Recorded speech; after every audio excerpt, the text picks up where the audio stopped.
जबरदस्ती अपने साथ ले जाते हैं। दरअसल ये एक मेंटल हॉस्पिटल है जहाँ पर दिमागी मरीजों का इलाज किया जाता है। इसके बाद यहाँ यूजिनी को चेक किया जाता है। यूजिनी सब कुछ चिल्ला चिल्ला कर कह रही होती है कि मैं एक आम इंसान हूँ, मेरी दिमागी हालत पूरी तरह से ठीक है, मैं पागल नहीं हूँ। बचपन से वो यही बात सबको साबित करना चाहती है, लेकिन उसकी बातों पर कोई विश्वास नहीं करता। हर कोई उसे पागल समझता है। अब उसे एक दूसरे रूम में ले जाया जाता है जहाँ पर बहुत सारी लड़कियां हैं और इन सब की दिमागी हालत खराब है। लेकिन इनमें से कुछ लड़कियां ऐसी भी थी जो यूजिनी की तरह बिल्कुल ठीक थी, लेकिन यहाँ के ट्रीटमेंट की वजह से उनकी दिमागी हालत भी खराब हो गई। और अब भी यहाँ पर एक लड़की ऐसी होती है जिसकी दिमागी हालत पूरी तरह से यूजिनी की तरह ठीक है। इसका नाम जीना होता है। जीना यूजिनी को यहाँ के बारे में सब कुछ बताती है। इसके बाद जीना को बहुत सारे लोगों के सामने ले जाया जाता है जहाँ पर एक डॉक्टर उसके सामने आकर उसे हिप्नोसिस करता है। वो अपना दिमागी संतुलन पूरी तरह से खो बैठती है। जैसा वो डॉक्टर जीना को करने को कहता है वो वैसे ही करती है। उसकी हालत इतनी ज्यादा खराब हो जाती है कि वो वहीं फ्लोर पर गिर जाती है, पर किसी को उस पर रहम नहीं आता। यहाँ पर जितने भी लोग होते हैं वो सब के सब बहुत निर्दयी होते हैं, सिर्फ एक हेड नर्स को छोड़कर। वो यहाँ के सभी पेशेंट्स से बहुत ज्यादा प्यार करती है। ये भी पता है कि यहाँ पर जितने भी पेशेंट्स हैं उन सबको टॉर्चर किया जाता है। उनके इलाज करने का जो तरीका है वो पूरी तरह से गलत है,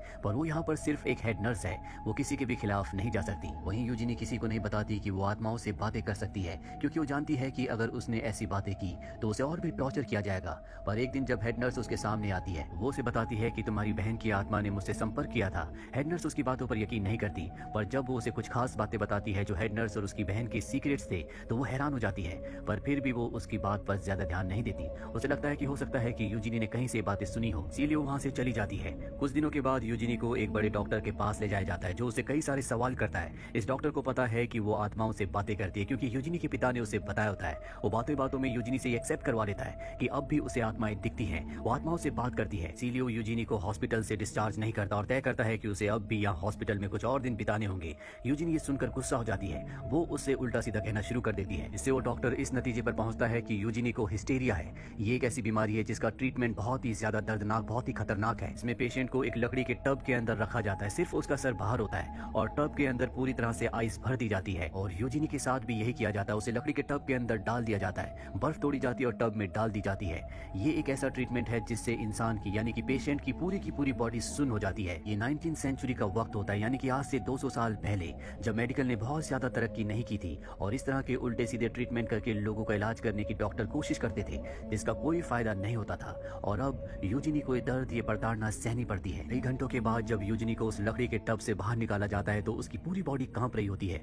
उसे इतना दर्द हो रहा होता है कि वो सो भी नहीं पाती। वहीं हेड नर्स जब घर जा रही होती है तो उसे एहसास होता है कि कोई उसका पीछा कर रहा है। जब वो अपने घर की स्टेयर्स पर पहुंचती है तो वहां पर यूजिनी का भाई आता है। वो हेड नर्स को बताता है कि यूजिनी आत्माओं से बातें कर सकती है, मैं बचपन से बात जानता हूँ, मैं यूजिनी पर विश्वास करता हूँ। और इसके बाद वो हेड नर्स को किताब देता है जिस पर आत्माओं के बारे में लिखा होता है, जो यूजिनी को एक लड़के ने दी थी। वो कहता है कि ये किताब यूजिनी को दे देना। रात पर हेड नर्स उस किताब को पढ़ती है जिसमें बहुत सारे ऐसे केसेस के बारे में और बहुत सारी ऐसी बातें लिखी होती है जो यूजिनी से रिलेटेड होती है। इसके बाद उसे एहसास हो जाता है कि यूजिनी ने उसकी मरी हुई बहन की आत्मा के बारे में जो बातें उसे बताई थी वो सब सच था।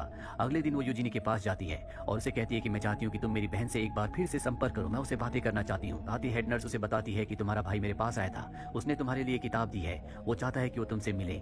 यूजिनी कहती है कि मैं सिर्फ अपने भाई से मिलना नहीं चाहती, बल्कि मैं यहाँ से निकलना चाहती हूँ। हेड नर्स कहती है कि ये पूरी तरह से नामुमकिन है, आज तक कोई भी पेशेंट यहाँ से निकल नहीं पाया, लेकिन फिर भी मैं तुम्हारी मदद करने की कोशिश करूंगी। इसके बाद यूजिनी हेड नर्स की बहन की आत्मा से संपर्क करने की कोशिश करती है। बहुत कोशिश करने के बाद भी वो उसकी बहन से संपर्क नहीं कर पाती, पर अगले पल उसे बताती है कि तुम्हें घर जाना चाहिए, तुम्हारे पिता को तुम्हारी जरूरत है। हेड नर्स जल्दी से अपने घर जाती है, जहाँ वो टेबल के ऊपर एक नैपकिन देखती है जिस पर खून लगा होता है। जब वो अंदर कमरे में जाती है तो उसके पिता बेहोश होने वाले थे। वो जल्दी से अपने पिता को उठाती है, उनका ट्रीटमेंट करती है और इस तरह से अपने पिता को बचा लेती है। अब उसे पूरी तरह से यकीन हो चुका है, यूजिनी आत्माओं से बातें कर सकती है, वो पागल नहीं है, वो जो कुछ कहती है वो सच है। वहीं यूजिनी को हर दिन लकड़ी के टब के अंदर, बर्फ के अंदर लिटाया जाता है, जिससे उसकी हालत लगातार खराब हो रही होती है। एक दिन जब वो अपने वार्ड में होती है तो वहाँ पर एक पेशेंट की हालत बहुत ज्यादा खराब हो जाती है। यूजिनी ये देखकर गुस्से में आ जाती है। वहाँ पर जितने भी डॉक्टर्स होते हैं वो सबको उल्टा सीधा कहना शुरू कर देती है। वो कहती है कि तुम्हें किसी का ट्रीटमेंट करना नहीं आता, यहाँ पर जितने भी पेशेंट्स की हालत खराब है उन सब के जिम्मेदार आप सब लोग हो। ये बात सुनकर सभी डॉक्टर्स को यूजिनी पर बहुत गुस्सा आता है और उसे सजा के तौर पर काल कोठरी में डाल दिया जाता है, जहाँ पर एक नर्स होती है जो कि बहुत ज्यादा स्ट्रिक्ट है। इस काल कोठरी में एक विंडो होती है, इसे कभी कभी खोला जाता है, लेकिन धीरे धीरे वो नर्स उस विंडो को भी खोलना बंद कर देती है। यूजिनी को इस काल कोठरी के अंदर बहुत डर लगता है, क्योंकि उससे पहले यहाँ पर जितनी भी लड़कियां थी सब की सब धीरे धीरे मारी गई और उन सब की आत्माएं अब भी यहाँ पर होती है, जो सब यूजिनी से बातें कर रही होती है, अपने बारे में बता रही होती है, जिससे यूजिनी को बहुत ज्यादा डर लगता है। वो इतनी ज्यादा डर जाती है कि वो खाना खाना भी बंद कर देती है। नहीं, अब वो नर्स को आवाज लगाती है, इसीलिए नर्स उसकी काल कोठरी में आती है, उसके सामने जानबूझकर अच्छा अच्छा खाना खाती है ताकि वो भी खाना खा ले। लेकिन यूजिनी कोई भी रिएक्ट रिएक्ट नहीं करती।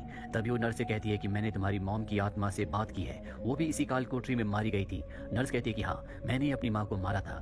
यूजिनी कहती है तुमने अपनी माँ को इसलिए मारा था क्योंकि तुम्हारी माँ ने तुम्हारे बच्चों को मार दिया था। ये सुनकर नर्स की आंखों में आंसू आ जाते हैं और वो यूजिनी को पकड़कर कहती है कि आज के बाद कभी मेरे बच्चों के बारे में कोई भी जिक्र मत करना।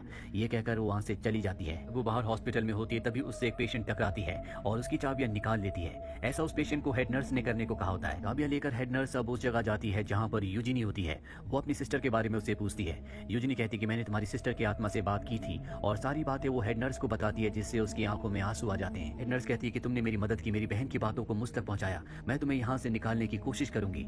इसके बाद वो सीनियर डॉक्टर के पास जाती है और कहती है कि यूजिनी की हालत अब पहले से बहुत ज्यादा ठीक है, हमें उसे कॉमन वार्ड में शिफ्ट कर देना चाहिए। डॉक्टर उसकी बातों से कन्विंस्ड हो जाता है। इसके बाद यूजिनी को उस काल कोठरी से निकाला जाता है। आज वो बाहर रोशनी में आकर हवा को महसूस कर बहुत खुश होती है क्योंकि आज वो बहुत दिनों बाद बाहर आई है। इसके बाद जब वार्ड में जाती है तो वहाँ पर वो अपनी दोस्त से मिलती है जिसका नाम जीना है। वो पूरी तरह से ठीक थी, पर यहाँ के डॉक्टर्स के गलत इलाज की वजह से अब वो व्हील चेयर पर है, वो चल भी नहीं पाती, साथ ही उसकी दिमागी हालत भी खराब हो चुकी है।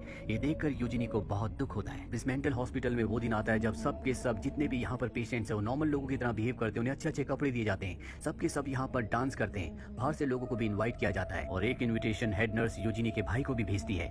यूजिनी का भाई भी इस मेंटल हॉस्पिटल में आ जाता है। वो यूजिनी को देखकर बहुत इमोशनल हो जाता है।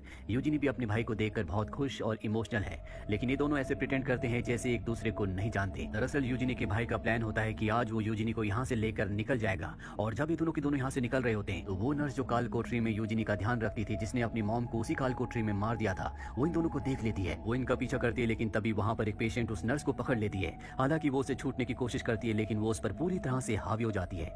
वहीं यूजिनी और उसके भाई को दिखाया जाता है। इन दोनों को हेड नर्स इस हॉस्पिटल से बाहर निकाल देती है। यूजिनी कहती है कि आपको भी हमारे साथ आना चाहिए। हेड नर्स कहती है कि यहाँ पर बहुत सारे ऐसे पेशेंट्स हैं जिन सबको मेरी मदद की जरूरत है, मैं तुम्हारे साथ नहीं आ सकती। और इसके बाद यूजिनी का भाई उसे लेकर यहाँ से निकल जाता है। कुछ बात का वक्त दिखाया जाता है जहाँ यूजिनी अब एक पूरी तरह से अलग जगह पर है, जहाँ चारों तरफ हरियाली है। यहाँ पर उसे पागल कहने वाला कोई भी नहीं है। यूजिनी अपनी जिंदगी में कभी भी इतना खुश नहीं थी इतना कि वो अब है, और इस तरह से यूजिनी अपनी जिंदगी की एक नई शुरुआत करती है।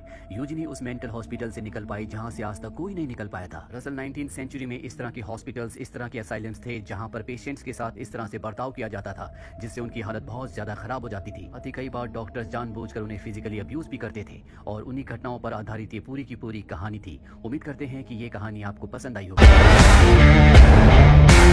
Like, share and subscribe and support us.